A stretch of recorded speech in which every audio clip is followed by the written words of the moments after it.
They say having a good work ethic and just a positive attitude can take you so far. And look at me now, sitting here with the first team All-American. Oh, like, gosh. that's crazy. It's Stop. crazy, isn't it? The recruiting process was just kind of like meh to me. It was just really an afterthought. But I loved the school, loved everything Louisville had to offer, and then you guys were just winning huge games. So I'm like, okay, maybe this is going to be a very awesome and promising experience. I would love to leave here with my degree in communications, student athlete. But I want to be a national champion.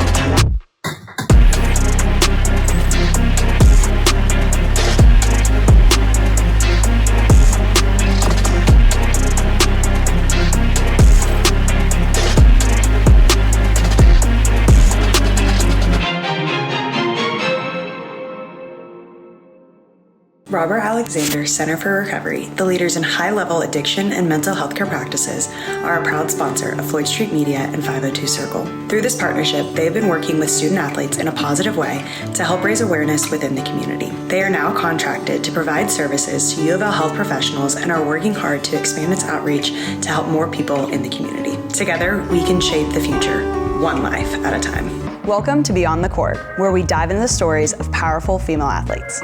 I'm your host, Tori Dilfer-Stringer, and each week we'll explore the triumphs, challenges, and passions that drive these student athletes both on and off the court. Let's get started.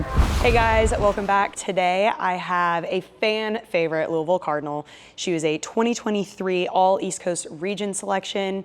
She's currently averaging over a block per set. We have PK with us today, so thank you for being here. I'm super excited. Thanks for having me. Glad to be here. Yeah, of course. Okay, I'm gonna try it, and then I'm gonna make sure you can tell our audience exactly how to say your name. Phekran Kong. Yes, so pretty close. Phekran, okay. Yes. But PK equally suffices. There we go. Fun fact though, a lot of people think that the PK comes from the K in my first name. So PK Kong is not right, it's PK. No. Exactly, yeah, okay, Yes. I feel you on that. I thought that was common sense, but no, it's not. I see it, but I feel like that makes more sense, like your way, okay. Awesome, well let's just start with kind of your volleyball journey. You know, how did you get here, how did you start? Walk us through that a little bit. Yeah, okay, so back in like middle school, I'd say around 7th grade, that's around when a lot of people just started playing sports as is, you know, getting a little bit older, a little more independent, and I had a few friends that played, but me, I was like, didn't like sports, didn't like the idea of sweating, physical activity, like none of that stuff. I was all about hair bows and coloring and very artsy stuff. But they're like, please, like, come try it. I was like, no, and they're like, they convinced me eventually. Played for a middle school team, and it was like a lot of fun, actually. So then they all played for a club team throughout the spring season, and I was like, you know, I'm gonna do like track, like maybe basketball. I don't know if I want to do like this extra travel team on top of it. So I didn't the first year around, but 8th grade came around. They're like, come on, like come to tryouts. So I was like, fine. So I went to tryouts. First things first, since I was dabbling in other sports like basketball, track, even gymnastics for a while. Yeah. Really? Because gymnastics is so much more like feminine than like all the other ones. I don't know, it just seemed like more girly. You got to wear your hair bows, which now you're still doing, which is amazing. Yes, one of my favorite things. Maybe talk about that later. But so my first club tryouts, I was like 20 minutes late because I was coming from gymnastics practice. Amazing. Everybody's wearing black spandex. My spandex were gray. So I immediately was just not having it. Oh my gosh, I was just not having it. I don't remember anything about that tryout, but my coach likes to remind me that I probably missed every single ball that I swung at. Yeah, the fact that I was late. And I just didn't look like I should have been there at all. But made the top team anyways, because you know, they say having a good work ethic and just a positive attitude can take you so far. And look at me now, sitting here with the first team All-American. Oh, like, gosh. life's crazy. It's crazy, isn't it? Hilarious. So yeah, that's basically how it started. So I played with that travel team my 8th grade year. We even like got to go down to Orlando for AAU Nationals. I got to travel throughout the Midwest and whatnot. And it was just a lot of fun. And after that season, I was like, okay, you know, this is cool, this is cute.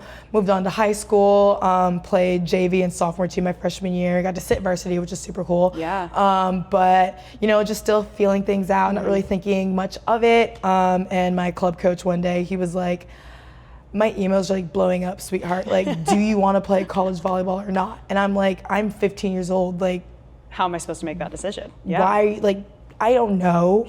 And he's like, well, do you want to try? And I was like, not really. Like, this sounds like a lot of work. Yeah. And no, like, I'm just trying to, go to school, hang out with my friends, take a nap in the middle of the day. Like I said, I'm 15 years old. Like, that's a big decision, and I didn't want to make it. And so I went against it. I was like, we're just gonna decide right now, like, no, this isn't something I want to do. I kind of just want to live life. At that time, I was like super into like biology and chemistry. Thought I was gonna be a biomedical engineer someday. Yep, didn't happen. But yeah, that was the vision. I just didn't see athletics taking me anywhere. But then I guess after my sophomore club season and high school season, we made it to the state championship game, so that was super fun. My club team were still super good. We got like 12th at nationals last year. So it was just, a huge jump. And then again, after that national tournament, my coach was like, PK, like, I need to tell these people like yes or no, like make a decision. And I was like, okay, let's try it. Yeah. Well, and so we tried it. I think that decision has led you to some pretty cool things so far, and there's even more in the future. So I'm personally glad you made that decision. Me too. And I think you've still gotten to, pursue other things. So tell us a little bit about that. What are you passionate about? What are the things that make PK outside of the volleyball court? Because ever since I started taking athletics seriously, identity and personality, those are just two huge things that drive a person no matter what. And I never wanted one thing to ever just consume my entire personality. So it was important for me to stay true to my hobbies outside of volleyball, and some of which include just things like music, fashion, art. So I have a record player. I have 2 record players. And I probably have about like 40 vinyls in my collection right now. I'm very happy that I started that. I started that around COVID when that started. So that was my senior year of high school. Couldn't go anywhere, couldn't do anything, but I loved music. So I'm like, let's just have something physical to just, hold on to, just to have.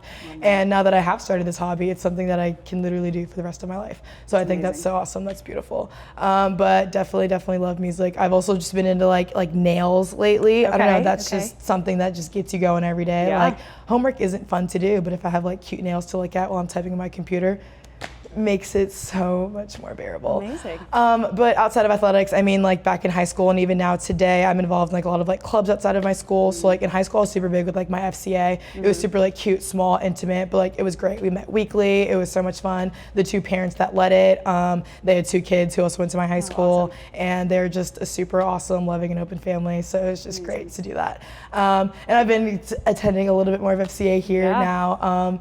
But yeah, that transition into college was just an interesting time during 2020. Because back in March of 2020, the Breonna Taylor incident happened here in the city of Louisville, and that just, affects everybody differently. But for a minority woman living in America, it just makes it just hits a little bit closer to home. And then I'm like, okay, I'm a senior in high school. All of the fun stuff happens in the spring, prom, all those things. Didn't get any of that because COVID hit. So then now I'm just like, okay, let's get ready for college. It's gonna be super exciting. I have an awesome team I'm walking into. I mean, you guys literally just beat Texas. You made it to the Elite 8. I was super jacked. I was like, because like I said, the recruiting process was just kind of like meh to me. It was just really an afterthought. But I loved the school, loved everything Louisville had to offer, and then you guys were just winning huge games. So I'm like, okay, maybe this is going to be a very awesome and promising experience. And once I got here, the world was hurting, the city was hurting, but this program was so loving, this university was so loving. I met somebody named Tori Dilfer, and she just took all of us little ones under her wing and treated us like we were her little sisters, basically, and it made that experience so much more bearable. We had our athletic director come sit down and talk with the team and say, hey, this is what I do for my job. We're in a very, very interesting time, but just know, like, I am here for you guys.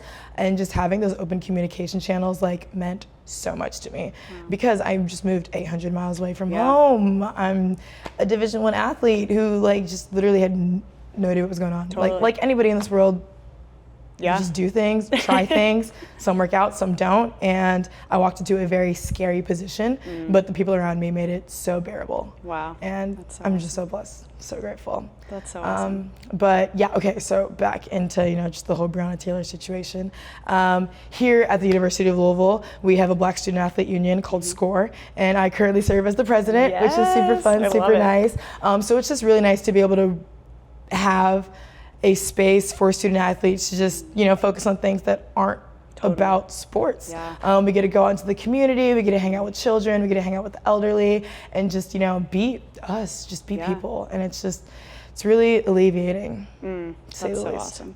Gosh, I love that. I feel like also, with you always knowing who you are outside of volleyball, having all those other things has just made you an even better active member of the community. You've been able to serve because other people have, come alongside you and, helped open doors for you. You had a coach that was like, hey, like this is your decision, but I think this could be a really good thing. It's led to these other amazing opportunities, and now you're able to give back to the community and then also be such an amazing example. Like even just seeing you on the court, this community looks at you and is like, oh wow, like that's possible. And for a long time it wasn't. And to see somebody that, lives out what they talk about. I think you're just an amazing example of that. And I'm curious, have you always been, bold in, the things you're passionate about and speaking up, activism, everything like that? Or have you kind of learned that? Have there been people that have, pointed you towards that or encouraged you, I guess, in that sense? Yeah, I would say no. For the majority of my life, I was a very shy and reserved person. Wow. I am one of 6 children, so I have a lot of siblings. I'm in the middle too, number 4 of the 6 of them.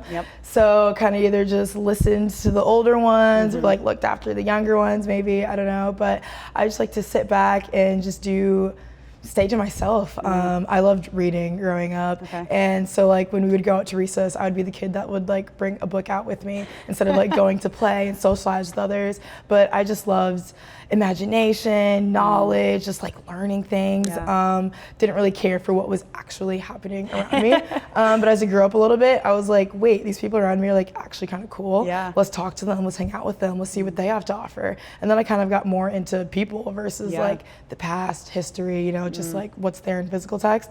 And living in the moment kind of made me bring out my personality a little bit more. So I started talking a little bit more, started caring a little bit more, and started to find my passion in the things that I do now.